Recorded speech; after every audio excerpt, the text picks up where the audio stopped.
जय हिंद। फारस की खाड़ी में दुनिया की दो सबसे ताकतवर सेनाएं आमने सामने हैं। माहौल इतना तनावपूर्ण है कि एक छोटी सी चिंगारी भी एक बहुत बड़े धमाके की वजह बन सकती है। चलिए समझते हैं इस पूरे मामले को बिल्कुल करीब से।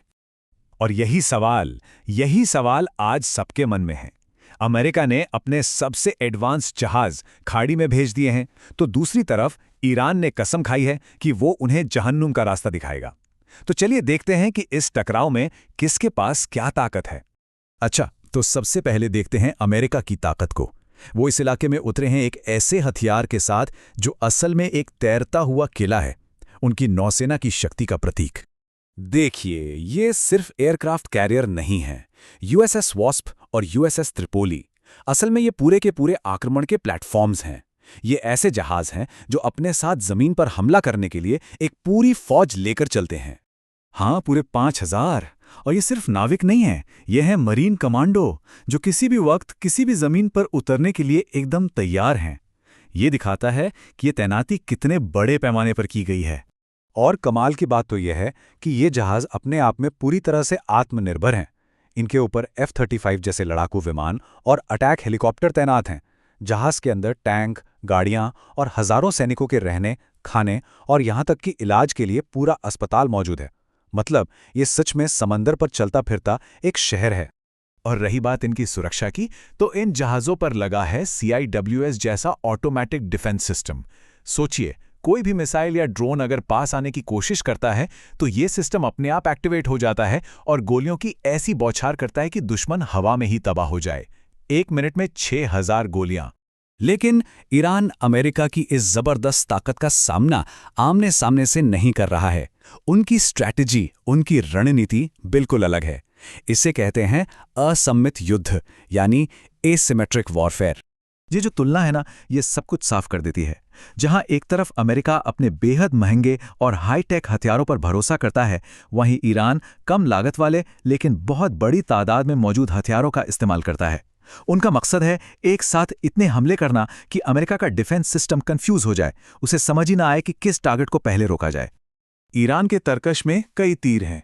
वो सैचुरेशन स्ट्राइक करते हैं, मतलब एक ही समय पर सैकड़ों ड्रोन और मिसाइलें दागते हैं। उनकी छोटी छोटी तेज रफ्तार वाली नावें हैं जिन्हें मच्छर बेड़ा कहा जाता है, जो अचानक हमला करके गायब हो जाती हैं।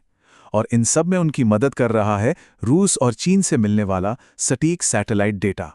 तो अब आते हैं असल मुद्दे पर। जमीन पर क्या चल रहा है? दोनों ही पक्ष अपनी अपनी रणनीति अपना रहे हैं और अपनी अपनी जीत के बड़े बड़े दावे भी कर रहे हैं।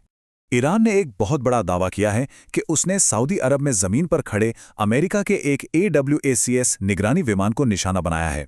ये विमान अमेरिका के लिए आंख और कान का काम करता है, जो आसमान से ही सैकड़ों किलोमीटर दूर तक हर चीज पर नजर रखता है।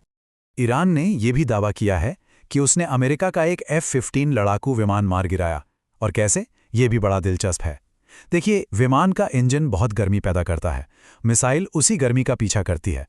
अब पायलट मिसाइल को चकमा देने के लिए फ्लेयर्स छोड़ता है, जो इंजन से भी ज्यादा गर्म होते हैं। लेकिन ईरान का दावा है कि उनकी मिसाइल इतनी स्मार्ट थी कि उसने इस धोखे को पकड़ लिया और सीधे विमान को ही निशाना बनाया। और इसका नतीजा ये है, ईरान का दावा है कि जहां पहले उनकी मिसाइलों का सक्सेस रेट सिर्फ 20% तक था, अब वो 80% तक पहुंच गया है। और इसकी वजह वही है, एक साथ बहुत सारे हमले और बेहतर टारगेटिंग डेटा। लेकिन अब ये लड़ाई सिर्फ अमेरिका और ईरान के बीच नहीं रह गई है, इसकी आंच अब पूरे मिडिल ईस्ट में फैल रही है। ईरान की सबसे बड़ी धमकियों में से एक है पड़ोसी अरब देशों के अलवणीकरण संयंत्रों पर हमला। ये वो प्लांट हैं जो समंदर के खारे पानी को पीने लायक बनाते हैं। सऊदी अरब, UAE, कतर जैसे देश पूरी तरह इन्हीं पर निर्भर हैं। मतलब अगर इन पर हमला हो गया तो इन देशों में पीने के पानी का संकट खड़ा हो जाएगा। और सबसे गंभीर खतरा तो ये है, अमेरिका ने सऊदी अरब के ताइफ शहर में अपना एक मिलिट्री बेस बनाया है, जो मक्का शहर के बहुत नज़दीक है। खतरा यह है कि अगर ईरान इस बेस पर मिसाइल से हमला करता है और निशाना जरा सा भी चूक गया, तो ये एक बहुत बड़ी धार्मिक तबाही की वजह बन सकता है। अब ये जो क्षेत्रीय टकराव है ना, ये पूरी दुनिया के लिए एक बड़ा खतरा बन सकता है, जिसका असर हम सब की अर्थव्यवस्था और सुरक्षा पर पड़ेगा। चलिए देखते हैं कैसे। इस पूरे मामले का ग्लोबल असर क्यों होगा? जवाब है हॉर्मुज़ स्ट्रेट। ये वो समुद्री रास्ता है जहां से दुनिया का 25% तेल गुजरता है। और ईरान ने इस रास्ते को लगभग बंद कर दिया है। इसका सीधा असर दुनिया भर में तेल की कीमतों और अर्थव्यवस्था पर पड़ रहा है। और अगर इतना काफी नहीं था तो ईरान के पास बाब अल मंदीब स्ट्रेट को भी बंद करने की ताकत है। अगर ऐसा हुआ तो एशिया और यूरोप के बीच का जो मेन ट्रेड रूट है वो ठप हो जाएगा। इसका मतलब दुनिया का 40% शिपिंग कारोबार रुक जाएगा। ऐसे में अगर ईरान को लगता है कि वो चारों तरफ से घिर गया है तो डर है कि वो डर्टी बॉम्ब जैसा कोई खतरनाक कदम उठा सकता है। ये कोई न्यूक्लियर बॉम्ब नहीं है, लेकिन ये एक ऐसे पारंपरिक बम में रेडियोधर्मी जहर मिलाकर बनाया जाता है जो एक बड़े इलाके में रेडिएशन फैला सकता है और उस जगह को सालों के लिए बर्बाद कर सकता है। तो सवाल आखिर में यही है, आज की दुनिया में जहां हर देश एक दूसरे से इतनी गहराई से जुड़ा हुआ है, क्या कोई भी बड़ा टकराव सिर्फ दो देशों के बीच सिमट कर रह सकता है, या फिर उसकी आग में पूरी दुनिया को झुलसना ही पड़ता है? ये एक सोचने वाली बात है। जय हिंद।